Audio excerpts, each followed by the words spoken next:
Last time the Hulk had an unplanned team-up and fight with Dr. Leonard Samson, and then visited the now open grave of Rick Jones, seemingly confirming the suspicion about gamma mutates. They just don't seem to stay dead. We pick up with issue 16, which, as always, opens with the quote. This one is interesting. It's not a famous one from literature, but a warning.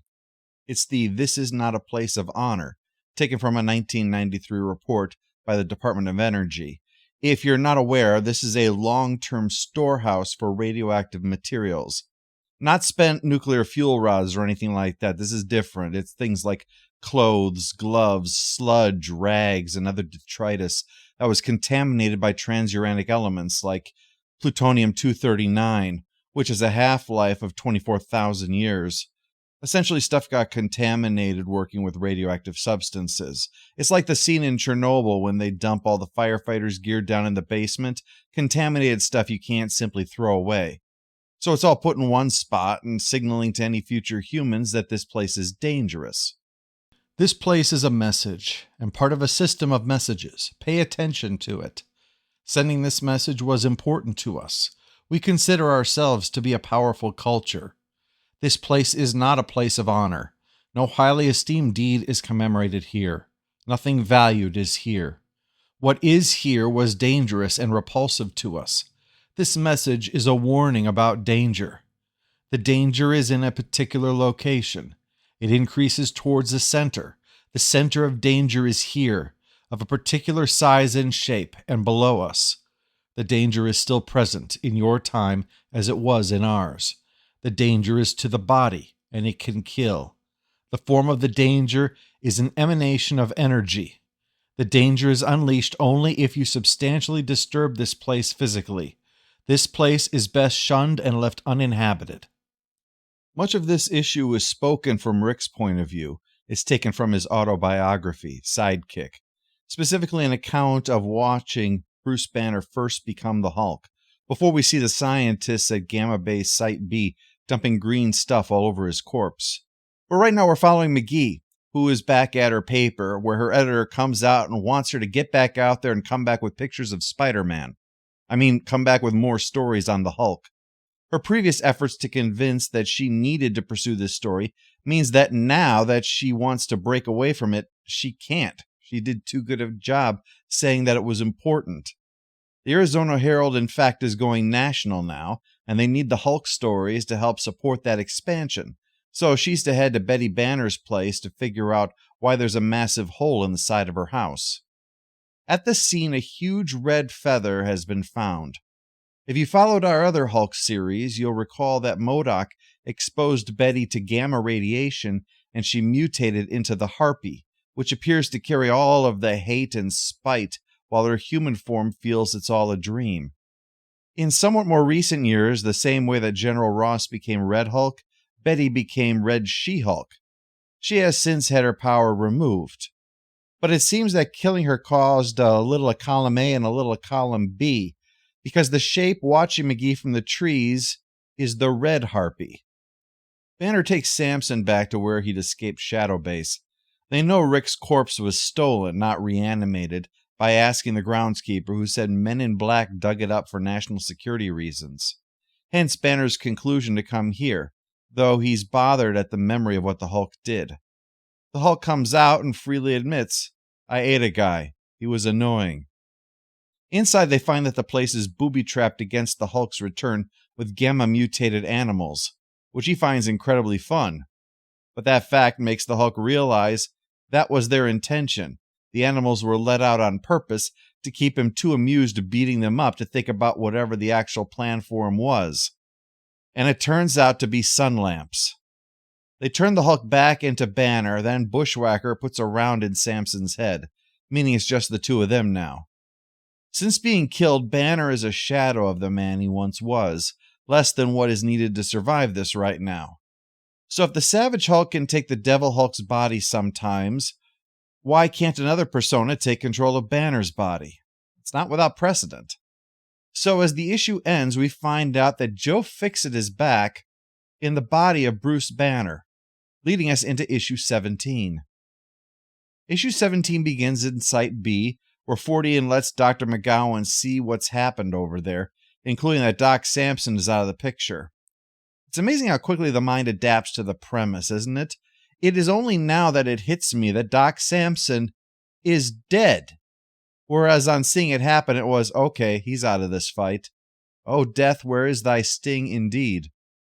Bushwhacker is drawing this out, blaming the Hulk for the time that he spent in hell and wanting to get payback. A mistake because while Banner is smarter than Joe, Joe is more cunning and ruthless. He tosses radioactive bugs into Bushwhacker's eyes, but makes the mistake of trying to follow it up with a punch. This is not an ideal form for punching, and that doesn't even factor in that Bushwhacker's a cyborg. It's like punching a jet ski, except a jet ski doesn't have testicles. While Bushwhacker is curled up trying not to puke, McGowan fills in about who this likely is, the Grey Hulk who worked as a leg breaker for a casino boss under the name of Joe Fixit. That's all Fortean needs to hear. Banner is human, a Hulk isn't. A monster in a human body is still a monster, and that makes him dangerous. Stop playing with your food and eat it is essentially the point. We've seen that when Banner is driving, the Devil Hulk is seen in a reflection, and this applies when Joe is in charge too. But he's not as ready to simply follow what the guy says, especially when they went to the trouble of locking him up once already. But Joe has his own problems, starting with the fact that they crank up the sunlight, knowing that his body was also on the day-night cycle, when he was the Grey Hulk, that is. But as we've established, Joe is cunning. This tells him that the lights can have their frequencies played with, and with the computer still on, it's just a matter of getting inside. McGowan assures that he can't turn the lights off. There's no reason for him to fiddle with those controls, but as Bushwhacker learns the hard way, he can adjust the frequency on them too, all the way to gamma. And it doesn't just cause a Hulk change to come on, he is dosed with gamma, enough to make the mountain explode. This means that once again they'll have lost the Hulk, but they do have the shell formed thanks to Rick Jones' corpse and the remains of the Abomination, bringing us to issue 18. It opens with Doc Samson, yes, back from the dead, crawling out of the remains of Shadow Base Site A, only to come face to helicopter with Gamma Flight. Seems Joe's been busy, as Banner returns to consciousness in nice clothes, being driven by someone else, and with a mustache. Banner finds a poker chip in his pocket, learning that they're in Reno, which, unlike Joe's old Vegas stomping grounds, is on the border with California, where right now McGee comes across Betty in her red harpy form. Seems they both would like some answers. The fact the Abomination construct is nearby and kills Banner's driver says they're not the only ones looking for Bruce. Banner questions the Devil Hulk in the mirror about the new status quo, also wondering about the Professor and Green Scar, which, as I said previously, makes sense to be absent given that the two are both amalgams of personas that are at this moment operating independently. But the real takeaway here isn't that. It's that Banner seems to have come around to the Devil Hulk's way of thinking and wants to work with him on his plan of destroying the human world. The point that Samson discusses with Gamma Flight, in fact. Samson thinks that he just is planning to undo civilization as we know it, without causing direct loss of life. He refers to Amadeus Cho's theory that Banner subconsciously keeps the Hulk from crossing the line to being a killer, that even when in a rampage the Hulk doesn't kill people. To also repeat on that point, the one time when a body count was presented, it was that people were dead because of the Hulk, meaning that if one bus driver freaked out at the sight of the Hulk, people can die without the Hulk actually causing their deaths. Of course, with Banner now on the Hulk's side, would he let him off the leash and let some die for the greater good? When the Abomination construct smashes into the motel and kills one of the clerks, the Hulk comes out to deal with it. Thinks that he knows what he's dealing with, but when a bunch of Rick's faces emerge, even the Devil Hulk is momentarily cowed by their mumbling, leading us to issue 19. We open with a flashback of a Captain Fortean driving Betty and her father and discussing a butterfly caught in a spider's web. Betty naturally sides with the butterfly, but Fortean makes the argument that the world needs the spider more than the butterfly, because the spiders keep the insect population in check. The loss of one beautiful butterfly is acceptable compared to the threat of unchecked insects. In the present, McGowan is outraged that 2 people are dead because Fordian used the abomination construct in a populated area after being told not to. Surprisingly, Fordian doesn't care. He wants to see what this thing can do and has it use its digestive juice as attack. Bad news for the Hulk, because whatever that is, it doesn't allow his healing to kick in, costing him a hand and then the whole arm. Good news for Shadowbase, although the guy at the controls notes to Fordian the 2 deaths are a problem. Fordian brushes it off as a necessary sacrifice and says, "I'm happy to make the hard choices." This plays off what we had in issue 18 with Titania, who is with Gamma Flight now, and says to Samson, quote, "Here's what's got me worried, Doc. It ain't always the bad guys that do the damage. Sometimes it's what the good guys do back. Look at Iowa. Look what the good guys do.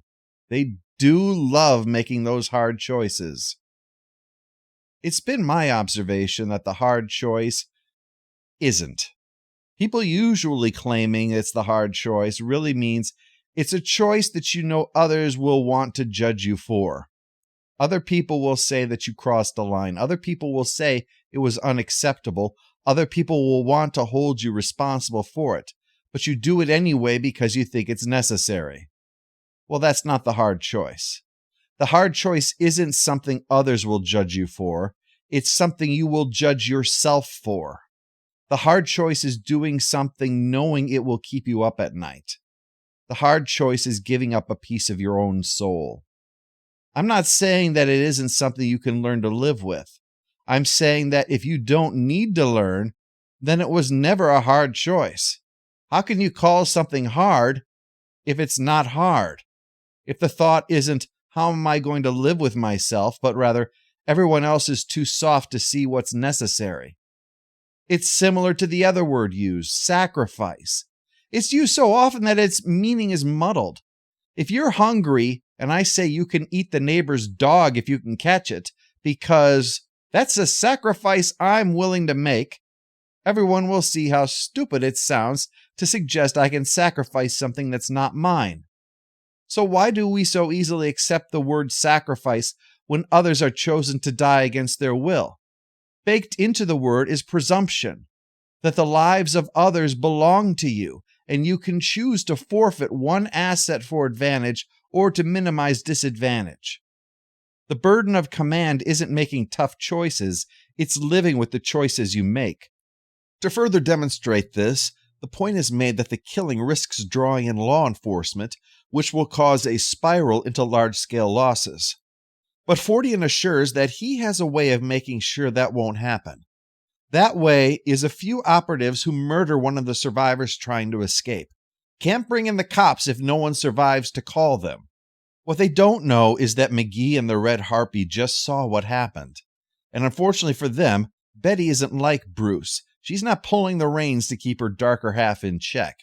She is not above taking a life if they deserve it. As she notes to McGee when she's finished, these aren't soldiers. They're at best mercenaries. Mercenaries who would have killed them too if Betty weren't a Hulk. McGee is aghast, but Betty simply says, "This is me." And of McGee, that's you. Questioning and judging. The counterpoint to what I said is that it's easy with no skin in the game to say what should have happened. I'm not saying that there are times when there are no easy answers. McGee was really filled with righteousness in our last part, talking about the way the Hulk is tolerated and not just simply disposed of. Yet mere proximity to eliminating a trio of mercenaries who are out murdering civilians for money, the moral certitude evaporates in the face of the binary. McGee thinks what she wants is to be the Hulk, to have her rage allowed to be expressed. But no, what she wants is to watch and to judge. That's you. So even if McGee gets what she's after, the power that comes out won't be anger. It'll be to watch. Red Harpy arrives to see that the fury of what happened again brought out the Savage Hulk for all the good that did. He's lost all his limbs and his eyes and isn't healing. Harpy hears the Hulk crying out for help, and so she helps. She rips open his chest and pulls out his heart and eats it, leading us to issue 20. With the Hulk dead, Bruce finds himself again in the lowest hell with Brian Banner, who waxes on about this place and how Bruce's gamma bomb opened the doorway to where gamma comes from. Why, this is the place where he and the others, Rick, Samson, General Ross, Amadeus Cho, Jennifer Walters, and Betty, always return to, because this is the source of the third form of gamma, the one below all. We also learn that Bruce's mother stops by to visit Brian sometimes, but only shows Bruce her back. In the midst of Bruce's lamentations, the Devil Hulk returns through the green door, his body fully restored now and ready to go a second round with the Abomination construct, now that it's all out of stomach acid. With Red Harpy helping out, they put this thing down and gut it to ensure there won't be any future acid attacks. But there's tension about what has just happened. Betty knew that killing the Hulk was actually the only way to save him, weird as it sounds. But the Devil Hulk isn't happy that she hurt the big guy in the process. When he says not to ever do that again, she turns it around and says, "Don't hurt me again," which is a point that the Hulk has to admit is valid. That handled, McGee admits to why she came, and that, yes, she came looking for answers, found them, and wishes the answers would stop. Once you enter the Hulk's orbit, it's not easy to get out of it again. Things get even worse, though, as one of Fordian's mercenaries arrives in a hovering war wagon, and the Hulk protects McGee while Betty is engaging with the Abomination construct. She uses that to take out a second war wagon before it can deploy more sun lamps and reduce the Hulk back to Banner form. The Hulk hurls the remains at the first one, and that sorts out the mercenary problem. McGee can't help but notice that this killed at least one person, and the Devil Hulk agrees with that. And he agrees that Amadeus Cho is probably right, that Banner subconsciously controls the other Hulks, implying that Banner isn't trying to control him. It would make sense that he could with the other two. As established, Joe is an outgrowth of Banner, and the big guy is an outgrowth of Joe. There's a connection there that doesn't exist with the Devil Hulk. Not that Banner couldn't try, but Banner has pulled back. There's a reason the Devil Hulk could stuff Joe into his body after all. It seems like things have settled into an agreement that the Devil Hulk can play the role of father figure and can thus kill so long as it's strictly protective. Banner is acquiescing so long as the acts are not unreasonable. They pull Rick's body from the construct and bug out as Samson and Gamma Flight arrive, but we close out with an image of an emaciated Bruce Banner standing on a floating rock with a presumably dead costumed figure, talking to a being of pure light, asking of Bruce Banner, "What will you become?" That's the question of Bruce Banner's life, isn't it? Transformation, over and over, to the point where even the transformation transforms. Like Gamma, wave or particle, or is it also a third thing? Man or monster, or is he also a third thing? A third thing that the future needs to be warned about, for it is dangerous and repulsive to us, from a realm that is most definitely not a place of honor. We'll see next time as we lead the way to Immortal Hulk issue number 25.